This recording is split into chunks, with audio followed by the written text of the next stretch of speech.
नमस्कार मित्रांनो, श्री समर्थ मेडिकलच्या युट्यूब चॅनलमध्ये तुमच्या सर्वांचे स्वागत आहे। इथे आपण genuine health related videos upload करत असतो, जेणेकरून लोकांमध्ये हेल्थ अवेअरनेस वाढावा। त्यामुळे चॅनलला सबस्क्राईब करा आणि बेल आयकॉनला क्लिक करायला विसरू नका। आज आपण बोलणार आहोत खाण्याबद्दल।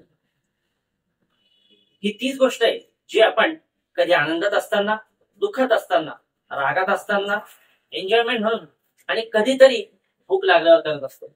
सर्वांच्या घरी हाच टॉपिक असतो की ब्रेकफास्ट, लंच आणि डिनर यामध्ये काय बनणार।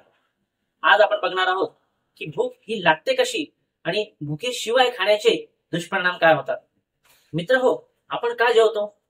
जेव्हा शरीरात एनर्जीची कमतरता होते तेव्हा शरीर ब्रेनला एक सिग्नल पाठवते आणि ब्रेनला खाण्याची इच्छा निर्माण होते।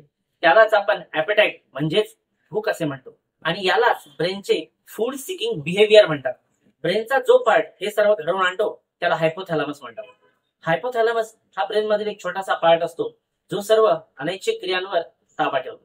उदाहरणार्थ हार्टबीट, टेम्परेचर, डायजेशन आणि भूक व तहान सुद्धा ह्याच हायपोथॅलॅमस मध्ये ऍक्च्युएट न्यूक्लियस म्हणून एक भाग असतो, ज्यामध्ये ओरेक्स न्यूरॉन्स असतात जे आपली खाण्याची इच्छा कंट्रोल करत असतात। तर आपल्या पोटात दोन हार्मोन्स असतात, एक ग्रेलिन आणि लेप्टिन नावाचे। जेव्हा आपण उपाशी असतो आणि पोटात काहीच नसते तेव्हा ग्रेलिन लेवल वाढते आणि ती मेंदूला सांगते की आता जेवणाची वेळ झालेली आहे।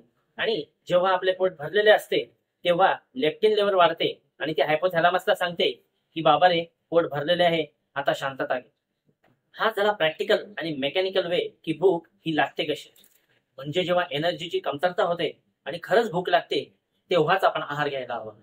पण सध्याची कंडिशन अशी आहे की आपल्याला आवडलं की आपण खातो आणि यामुळे डोपामाइन नावाचा एक हार्मोन रिलीज होतो आणि ह्याच सवयीचे व्यसनात, ऍडिक्शन मध्ये रूपांतर होते। म्हणजेच आपण गरज नसेल तेव्हा आणि आवडेल ते खातो। या चुकीच्या व्यसनांमुळे आपल्याला ओबेसिटी म्हणजे लठ्ठपणाला सामोरे जावं लागू शकते किंवा इन्सुलिन रेजिस्टन्स होऊन टाईप 2 डायबिटीजला सुद्धा सामोरे जावे लागू शकते। डायजेस्टिव्ह सिस्टीमला प्रॉब्लेम होऊन गॅस्ट्रो इंटेस्टिनल इश्यूज सुद्धा होऊ शकतात, हार्मोन इम्बॅलन्स सुद्धा होऊ शकतात आणि स्ट्रेस व एन्झायटी सुद्धा होऊ शकते। तर बघितलं मित्रांनो, गरज नसताना खाण्याचे काय दुष्परिणाम होतात। त्यामुळे जेवणाची सिस्टीम बनवा आणि भूक लागेल तेव्हाच खा।